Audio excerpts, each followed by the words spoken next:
Federal investigators with the National Institute of Standards and Technology released some of their initial findings Thursday.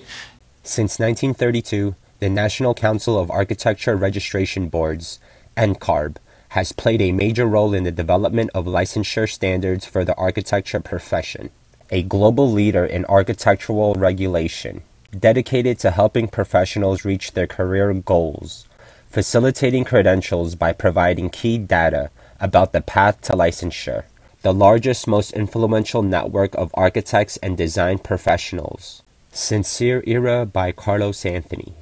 Working together toward a common goal of uniting architects across the world, working to unify architects, influence public policies, and advance architecture in service to the needs of society, and protecting the public's health, safety, and welfare. I call thee